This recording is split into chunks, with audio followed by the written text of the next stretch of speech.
Fala aí, meus amigos. Pois é, lição de casa feita, sem susto, sem preocupação. Mais um check-in no bingo da vingança. Cara, eu falo pra vocês, não tem time mais vingativo na história do futebol do que este Barcelona da temporada 24-25. Bora falar um pouquinho desta vitória por 3-0 do Barcelona em cima do Osasuna. Era um dos times que havia ganhado da gente também, né? A ordem eu não vou saber a correta, mas era Osasuna, Real Sociedad, Las Palmas, Leganés, Atlético de Madrid. 5 times que venceram a gente no Campeonato Espanhol. Vencemos a Real Sociedad, vencemos o Atlético de Madrid, vencemos quem que é o outro que o Barcelona venceu? Eu não lembro agora. Deixa eu ver rapidão aqui. Foi o Las Palmas, vencemos o Las Palmas e agora vencemos o Osasuna. O Leganés a gente enfrenta dia 12, tá ligado? O Leganés a gente enfrenta o dia 12. Cara, a verdade é que não tem muito o que falar sobre esse jogo porque foi um esculacho, tá ligado? Se eu for colocar pra vocês aqui do ladinho, rapidinho, os números do jogo, cara, são 19 chutes a 4. 5 chutes no gol a 0. O Osasuna não acertou o gol do Chesney, ele ficou parado. A única coisa que o Chesney teve que fazer no jogo foi dar aquele drible nos dois atacantes do Osasuna. Que inclusive friaca da peste do goleiro, né? 75% de posse de bola. Quase 750 passes, 90% de precisão de passes, enfim, menos faltas, menos cartões. Foi um esculacho. Não tem basicamente ninguém ali que jogou mal no Barcelona. Um jogo que 2-3 dias depois, basicamente após a data FIFA ali da galera da Espanha, né? Araújo e Rafinha não jogaram esse jogo. O Araújo até foi relacionado pro jogo, mas não entrou, ficou no banco. E o Rafinha não foi relacionado, né? Porque os dois jogaram ontem, basicamente, por suas seleções. Já a galera da Europa, da Espanha, da Holanda, da França, jogaram dia 24. Então descansaram dia 25, aqueceram e treinaram dia 26 e hoje jogaram dia 27, né? Então sobre o jogo foi um esculacho, tá? Foi uma excelente partida do Pedri, que de novo ganhou o Man of the Match. É até difícil dizer pra mim quem foi o melhor do jogo. Foi uma boa partida ali do De Jong, né? Que jogou o primeiro tempo, um esculacho de partida do De Jong, assim, dominando esses dois juntinhos aqui, é uma delícia.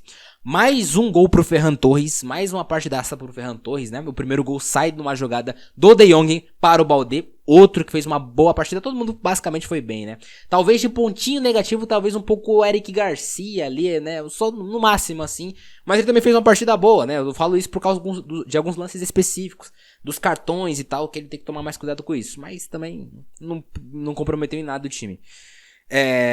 Sai de uma jogada, né, como eu tava falando do gol, do De Jong, cortando a defesa, manda a bola pro Baldé, que acha o Ferran Torres lá na frente da área pra fazer o gol do 1-0. Depois tem um pênalti em cima do Dani Olmo, né, que foi pênalti, assim, foi um pênalti bastante imbecil por parte do nosso querido goleiro Herrera. O Dani Olmo foi lá, bateu e perdeu a primeira cobrança. Eu já tô vendo páginas de Real Madrilenhas, né? Tipo, do Real Madrid e tudo mais, falando, não sei o que, mas no pênalti do Bellingham não voltaram, porque teve invasão também. Cara, a arbitragem de La Liga é isso. Os árbitros não têm mesmos critérios. Eles têm a mesma base de regras, obviamente, mas tem lances que são interpretativos. E uma vez que você abre a aspas, né? A brecha para a interpretação, você corre risco de acontecer essa parada. Eu concordo com essa parada de invasão de campo? Até não, porque, tá ligado? O jogador do Osasuna não bateu no Dani Olmo, não atrapalhou a cobrança do Dani Olmo pela invasão. Então, ele só errou e o goleiro defendeu. Mas se tá na regra que não pode invasão, tem que cumprir. Mas fica a interpretação do árbitro quanto a invasão do oponente, do adversário, atrapalhou a cobrança. Eu não acho que tenha atrapalhado alguma coisa, mas voltou. Assim como poderia ter voltado provavelmente lá pro pênalti do Bellingham que ele perdeu. Não vou lembrar contra quem agora, o Real Madrid. Mas enfim. Dani Olmo bateu de novo, fez o gol do 2-0. Logo em seguida ele sai machucado, né? Preocupante aí. Não vi ainda notícias sobre o quão grave é a lesão do Dani Olmo, mas a gente espera que não seja nada demais, porque a gente precisa desse cara para o resto da temporada. Ainda vai acontecer as questões judiciais de contrato, né? Lá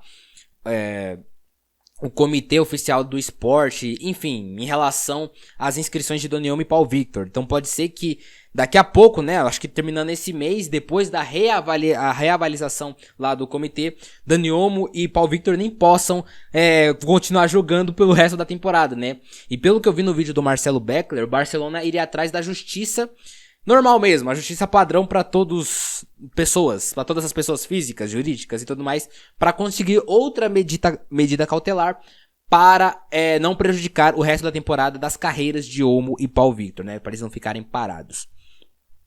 Vamos ver, isso aí é assunto para daqui a pouco, mas a grande preocupação do momento é saber se foi alguma coisa séria ou não, né? A data FIFA, né, cara? A data FIFA enxaga os jogadores, a La Liga ainda enfia um jogo 2 dias basicamente depois de La Liga, que prejudica muito o físico dos caras. Não só o nosso, mas do Osasuna também, né? Que 2 minutos depois o jogador ali, se eu não me engano, foi o José Arnaiz. Não foi o Arnaiz, não lembro quem que foi que saiu, cara. O Oroz ou Munhoz, um desses cabas saíram também lesionados por conta disso. Enfim.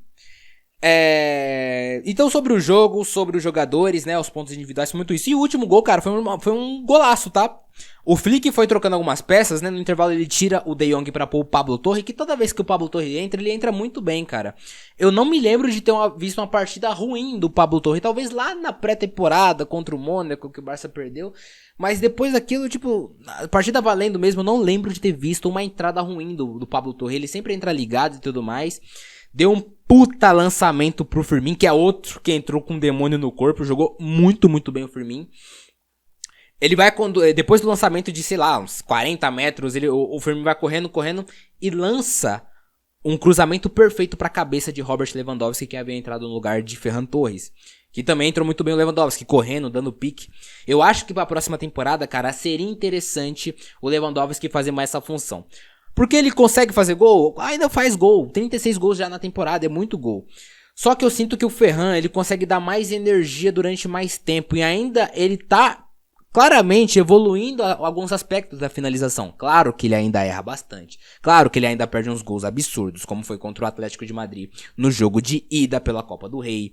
Enfim, como foi contra a Holanda, né? No jogo de ida ou de volta, não lembro agora exatamente. Acho que foi o jogo de volta contra a Holanda também que poderia ter prejudicado o time.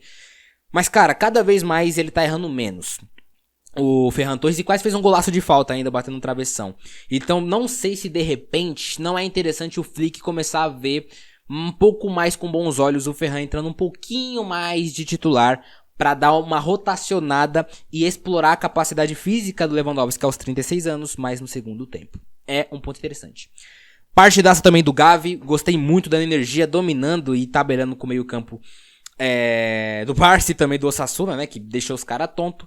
Pedri, como eu já falei, também foi muito bem. Nigo, Koundé mais ou menos, né, tava bastante cansado. A gente tem que ficar preocupado com a minutagem do Koundé, que tá jogando todos os jogos, velho. Eu espero que ele dê pelo menos uma descansada no jogo contra o Girona, seja no segundo tempo, ou não sei, cara. Ele tá jogando muitos jogos, até acho que o Flick demorou pra tirar ele, tá? E o Yamal, cara, o Yamal tava um pouquinho abaixo hoje, né? Ele deu um passe ali pro Paul Victor no segundo tempo, que ele conseguiu chutar em cima do goleiro, que ele ficou meio puto. Mais um jogo daqueles que o Yamal não precisa ser nota 9, nota 10 pra ajudar o Barça a vencer. Ele desconcertou com seus lances, sua genialidade ali.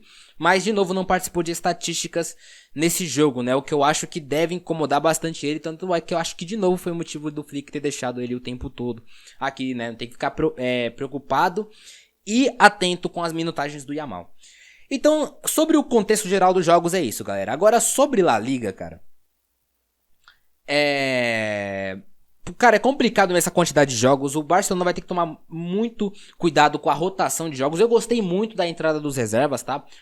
O Baldé entrou, que não foi convocado, entrou, jogou pra caralho. Ele não é reserva do Barça, mas jogou pra cacete. Eu não entendo como o De La Fuente não leva esse moleque pra seleção. O Gavi também não foi convocado, né? Mas eu acho que por outros motivos também jogou absurdos. E hoje o Gavi é um reserva, né? O próprio Firmín Lopes jogou muita bola também. O Pablo Torre também. Gerard Martins jogou alguns minutinhos e conseguiu dar o seu mini show ali, tá ligado? Com passes e tudo mais. Foi uma partida boa de todo mundo, cara. De todo mundo. Beleza? Então, Esse desempenho me faz um pouco mais confiante em relação à rotação de time em alguns momentos que a gente vai precisar, beleza? Em relação a alguns jogos que a gente vai só ter jogo complicado daqui pra frente. Só pra vocês terem uma ideia, eu vou mostrar aqui o prognóstico de jogos do Barcelona. Olha só, vou deixar aqui do lado. A gente vai enfrentar o Girona domingo, daqui a 3 dias, né? Daqui a 2 dias basicamente, né? Contando com esse. Não contando com esse. 3 dias depois, a gente vai enfrentar o Atlético de Madrid lá no estádio do Metropolitano pela Copa do Rei. 3 dias depois de novo a gente já enfrenta o Betis. Tá ligado? O maior período que a gente vai descansar aqui vai ser entre Betis e o jogo de ida das quartas de final contra o Borussia Dortmund. Já que a gente vai descansar 6, aí deve ter treino 7, dia 7, dia 8, vai ser 3 dias de repouso. Agora é o momento de não falhar mais, né? O Barcelona tem 20 jogos, eu acho, ou 19 jogos no ano de 2025, são 17 vitórias e 2 empates. Ou 16 vitórias e 3 empates. Eu acho que deve ser isso, né? Não perdeu em 2025 a gente. A tabela também, deixa eu mostrar a tabela, fica assim, a gente abre 3 pontos novamente para o Real Madrid. Emendamos aí agora, acho que 7 vitórias seguidas, ou 8 vitórias seguidas, alguma coisa assim na La Liga. Deve ser até mais, eu não lembro agora a conta. Então a gente continua líder, óbvio que continua muito disputado e ainda tem briga com o Real Madrid, né? O Atlético ficou um pouco mais pra trás, 7 pontos atrás, mas o campeonato é louco, ainda não dá pra descartar 100% esse Atlético, beleza? Eu vou ficando por aqui, espero que vocês tenham gostado do vídeo. Como ponto final, eu vou deixar aqui... Eita, fone caindo. A minha sugestão do Seja Membro, galera. Se você puder e tiver condição de ajudar o canal e se tornar um membro por apenas R$ 4,99, você pode ajudar esse humilde criador de conteúdo aqui, né? Eu vou falar esse vulgo criador. É isso, até mais.